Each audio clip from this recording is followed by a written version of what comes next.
I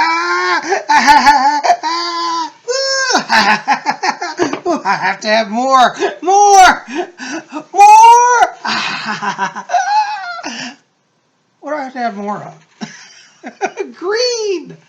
Green. Oh, I love the color green. Oh my God. Look at that. Ah, more and more. I want more. I want more green. Ah. Okay. Back to Earth. Hey, Tubies. It's Psychic Bob. It is so awesome to be with you. Well, welcome to Wednesday. It's Wiccan Wednesday. And you know we always have something interesting going on here. But before we get into today's topic, which we're definitely going to talk about, I want to give a big shout out to all of you and say thank you for coming out to yesterday's video. We had messages from the spirit world. And if you didn't see that, you need to stop in and check out and get your messages, collect your messages. So yeah, thank you to all of you who came to yesterday's video. We had a great time. For those of you who are new here, we do video every Tuesday, psychic readings. I do readings for everybody. I am a full-time professional psychic, so definitely check that out. And speaking about being a full-time psychic, you can still get on my schedule for this week. Give me a call, 703-825-3929 if you want to get on my reading schedule for a private session. Again, give me a call, 703-825-3929. Well, guys, I'm just glad you're here. Well, you're saying, Psychic Bob, what are you doing? Are you strung out on something? No, this is not my newest artwork, but what I see going into the museums these days, that might qualify.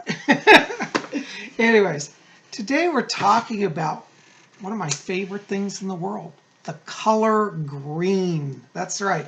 You'll notice today I'm wearing a beautiful emerald green shirt. And you know, I like to wear green. I always wear black a lot, but when I bring out colors, my first and favorite color is always green. And green is a mystical and magical color. It really is the color of the witches. Did you know that back in the 1970s, one of the Wiccan traditions, yes, you can research this, was that Wiccans who wanted to find out other Wiccans in public, they would wear a little green button on their jacket or sweater on their lapel, just a little pin, you know, like we little, you know, like round pins you wear, little button badges. They'd wear one that'd just be solid green, had no words on her pictures, just solid green. And that was kind of an underground code, like, hey, I practice Wicca. And so people would wear these little buttons, and nobody in this, of course, in the public knew what it was. It was kind of a secret language between Wiccans. So Wicca is associated with the color of green. Now that color connection goes way, way, way back, because back in the ancient times, green was considered such a mystical and sacred color, especially in the British Isles, England, Wales, Scotland, Ireland. Green was associated with the people of the Fae, the fairy people, that's right. And so, you know, it was considered that only certain people could wear green. Like in the old days, you just didn't casually wear green because that meant you worked with the Fae. And if you were wearing green and were not associated with the Fae, meaning you didn't practice magic, you were not attuned to the earth energies, wearing green would be an affront to the Fae people and could bring a curse or, you know, danger on you. So people thought of green as a little chancy of a color long ago. Now, today we don't really think of it that way. We see green as a color of celebration of life. To get a little insight into the color green, I thought I'd do a little reading here from a wonderful book. This is one of my favorite books. It's by Doreen Valiente. It's called Natural Magic. Isn't that wonderful? This is an original copy from 1975 that I got from an antique bookstore. But that's the original release with the cover. See the girl standing in the woods among the green, natural magic. And she talks about she has a whole chapter here called The Magic of Colors. So I thought we'd read a little bit about the color green. Okay, so let's read what Doreen Valiente says. And she writes, green is the predominant color of nature, and its influence is restful and calming. For this reason, hospitals have adopted in recent years for the garb of surgeons and the staff of operating, have adopted it in recent years as the garb of surgeons and the staff of operating theaters. Yet some people fear green as an unlucky color. This feeling is a lingering relic of the belief that green is the color of the fairies. In Sir Walter Scott's poem, The Lady of the Lake, he refers to the fairies' fatal green. And he explains this in a note to the poem as follows. And this is the note. It says, as the Donshi, or men of peace, i.e. fairies, wore green habits, they were supposed to take offense when any mortals ventured to assume their favorite color. Interesting. However, people who love nature and are sensitive to the unseen often show a liking for green. Now, isn't that interesting? Because I've loved green all my life, and I did not know that this was common to sensitives.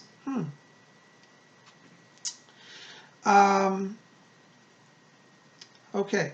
To the occult philosophers of old, green had a spiritual meaning. It signified the secret immanence of the divine spirit in the life of all things.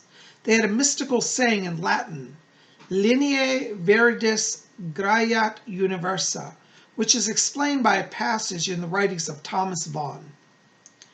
It compasseth the heavens, and in them the earth, like a green rainbow, or one vast sphere of viridity. And from this viridity, the divine influences are showered down like rain through the ether into the globes of the fixed stars. Oh, interesting. Viridity is another word for green or greenery. Vaughan's book, Lumen de Lumine, I think that means light of lights or light of the moon, is an account of a mystical dream in which he journeys to a waste and desolate land. This strange country of the mind is brought to life when the goddess of nature appears, attired in thin, loose silk, but so green that I never saw the like, for the color was not earthly. There are many people today who need this redemption of nature. Modern so-called civilization has forced them to lead frustrated and unnatural lives, cut off from the true sources of vitality and happiness, which are to be found in nature. The real joy of living is not to be bought with money or found in so-called getting on in the world or being a success, as many have spent their lives in pursuit of these things have learned to their cost. To see the sunlight through the green leaves of a forest in summer, or to walk upon the turf of green hills, to rest the mind from thinking intellectually and just feel intuitively. This is medicine for the body and soul. There is plenty of green available for us in nature. The vibration of the green ray is there in every leaf, in every blade of grass, if we will but attune to it ourselves. So that's from Doreen Valiente, from her book, Natural Magic. I recommend this. So yes, Psychic Bob is crazy about green, and I just had a green attack. But you know, green can be found in many ways, and as we said, it's found in nature. And I think one of the most sacred symbols of greenery, at least in the Wiccan faith, is the image of the green man. Here's my new green man image. Isn't he wonderful? And notice the flowers around him. What are those? You guys know that. Sorcerer's violet. So the green man represents all that is divine in nature and in greenery. So he is the power of nature, and he is green in form. You know, there's a wonderful series of books also called Green Witchcraft by Anne Mara. I can't find the first one. It has a whole section on greenery, but I'll find it. But this is the second book in the series, Green Witchcraft 2. But notice the vibrant, lush green. You see, green is affirming. It's life-affirming. It's healing. It's colorful. You know, if you're saying, well, Bob, how do I bring green into my life? Well, a lot of ways you can do that. One, you can literally, like I do, go get a box of crayons and color things green and stick them around your house. That's one way. Another way that you can incorporate greenery into your life is also through wearing green clothes to tune to that vibration. I love green, and I started looking through my clothes and realized I have quite a number of green clothes. So this is one of my green shirts, which I just love. Now, green can come in many shades, okay? It's almost like different colors. Even though it's green, there are very different types of green. Here's another type of green, one of my other favorite shades of green, which is a jade green. This sweater, if any of you guys have this color in this sweater, particularly this brand, this is an Izod Lacoste from the 1980s. It's in jade green. I've only found this one sweater in this color. I've never seen it since. But I'm crazy about it. I want you guys to take a look at that. Isn't that beautiful? Jade green is kind of like a green with a subtle gray undertone. But it's a lovely, lovely color. In fact, I'll put this on so you can see it. Now you can wear different shades of green. That's kind of neat and creative, you know, kind of monochromatic. Whenever you say monochromatic, people just think of like black and white, but you could be monochromatic really in any color. So here's my jade green sweater cardigan over an emerald green. Isn't that neat? Now, another one of my favorite colors, or shades of green, is pea green. And this is a beautiful deep pea green like the color of the food peas. This is, you know, pea green is very popular in England. I used to live in England, and many of you in Britain may notice this. If you look around, a lot of people paint this color on their houses in England, on the doors, you know, trim. But a deep pea green is a lovely shade of green. You see, so you can wear a green as emerald green, jade green, pea green. There's also a beautiful mint green. Oh, and here's another green that I have to show you. If you really like live in a more tropical place and you're saying, PsychicBob, I'm not feeling pea green and jade green. I want something more dramatic. How about lime green, huh? There you go. How do you like this shirt? This is my lime green dashiki. Now that's a good color, isn't it? So, you know, if you want to attune to this magical color, which I do encourage you to do, I would say, you know, start with clothing, because when you wear clothing, you absorb into your energy field that color in a very deep and personal way. Now, another way, of course, always to connect with green energy is to literally go walking. Go walking in your grass, go walking in the woods. And I know I'm going to get people say, PsychicBob, I live in the middle of Arizona. We don't have any green grass. Or I live in the Sahara Desert. That's okay. You can still have green energy even there. You might have to cultivate it. So maybe you want to grow some green plants, even just in a flower pot. Grow a green plant of some sort, you know. You might want to grow herbs. Herbs are green, and they're very used in magic and in healing and food as well. Another way is, you know, you could go to a store like Michael's Crafts, which I love, and I'm not being endorsed by them, but they have an entire aisle there of greenery, ferns. They're silk greens, but they look so alive. And if you can't maintain plants or live in a place where it's just not possible, you could buy some silk greenery and put it around your altar, put it around your home, and let that green energy come in, you see. So many wonderful ways. And I encourage you, you know, get out and explore how to work with greenery. Now, recently, one of my YouTubers were in and said, PsychicBob, what is green magic or green witchcraft? Is that evil or is that good? No, green witchcraft is another form of the craft, as it's called here in this book, green witchcraft. And that is people who predominantly focus on working with plants and herbs and the Fae people. So green witchcraft is kind of like the original nature worship practices. So I would recommend the Green Witchcraft series. They're like a series of 4 books in this series. This is just book number 2 by Ann Mar. That will help you understand more about green witchcraft.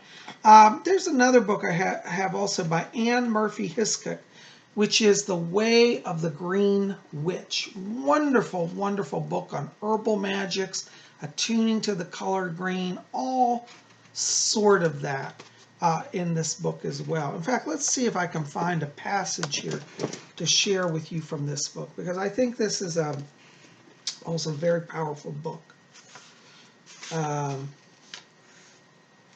Okay, I'll just read a little intro here from chapter 1, The Modern Green Witch.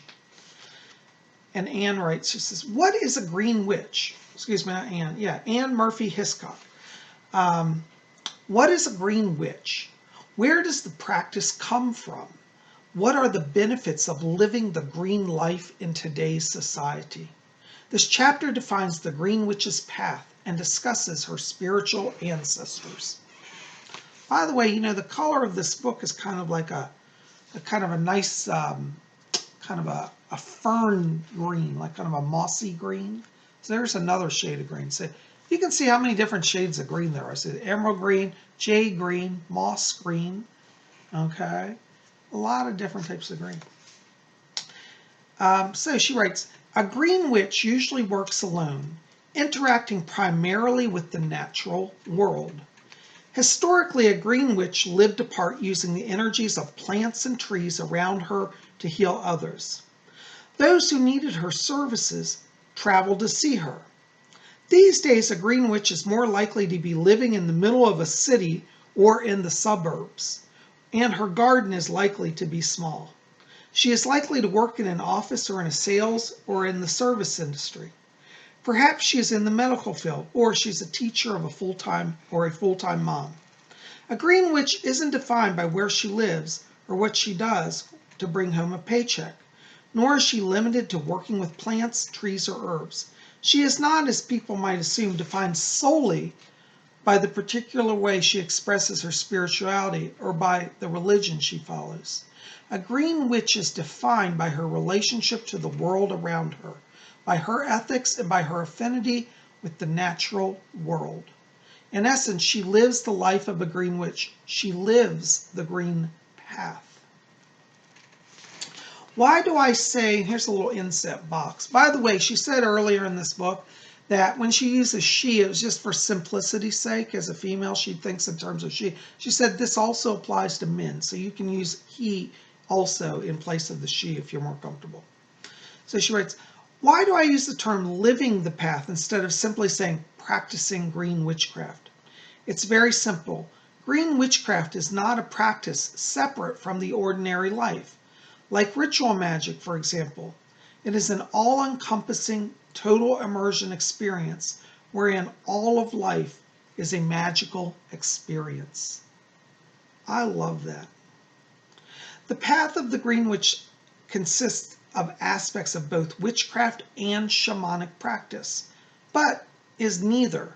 It is an intensely personal path that integrates ability, likes, and dislikes, the climate of your particular geographic location, and your interaction with the energy of your environment. It isn't a tradition so much as a personal adaptation of an ideal. Anyways, I'm going to stop there because I could go on and on and on and on. But that's a little bit from this book. That's another book I recommend, The Way of the Green Witch. Okay. So, anyways, guys, this is something to think about, you know, because I think that color is very magical. For those of you in the Order of the Purple Cord, you know that the color purple is very sacred. And I won't get into that today. But think about that, how different colors affect you. In the OPC, the Order of the Purple Cord, we use purple as a magical color to raise power and to connect us all etherically. Green is also a power color. It is the power of the witches to attune to the Earth Mother, to draw power from life force, to live in the life force. All of that is contained in the color green. So, next time you're walking by somebody's house and you say, oh, they painted the front door a beautiful green, there might just be a witch living in that house who knows the power of the color of green. Anyways, so just a little bit there for you to think about today. I hope this has given you some insights about green, the power of the color green, and its magic. I'm going to put here at the end of the video just some swatches of green color to show you a few more different shades of green. So, you know, if you don't like emerald green, maybe you find another color of green that you resonate with. I recommend you explore this color, delve into it, discover what it is, and embrace it in your life. If you have a sincerity of working with the color green, the Fae will not be offended. Okay, so don't be fearful of that. Honor the earth, you honor the Fae. Honor the Fae, you honor the earth. It's all connected. And green is a very powerful, unifying color, and one that is quite magical. Guys, thanks for being here. I love you guys. Listen, if you get bored and you want something to do, pop over to my website at PsychicBob.com. I have books over there at my bookstore. These are books that I have written and published. Psychic Bob's Book of Spells. We've got Ouija Mysteries, the Spirit Board Seances. We've got, hold on, I got so many books here. Messages from Rose. Also Psychic Bob's Book of Wiccan Wisdom. All of these at my website. And while you're there, you can read about my work as a psychic, learn about the Order of the Purple Cord, and if you want, book a private reading with me. 703-825-3929 is my number. Give me a call.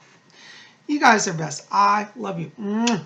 Listen, keep it here at Spirit Channel. We got more coming. Tomorrow is Thursday, and you know what that means? Vlog Thursday. That's right. We're going to have some adventure.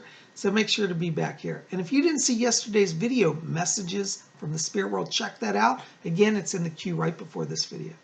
You guys are the best. Listen, make sure to help me out. Like this video, thumbs up, favorite it, save it to your favorites. Hit subscribe. Be part of our channel. If you've subscribed, check to make sure you've hit the bell so you get updates. You guys are best. I love you. We'll see you back here tomorrow for Vlog Thursday. And until then, may you all always blessed be.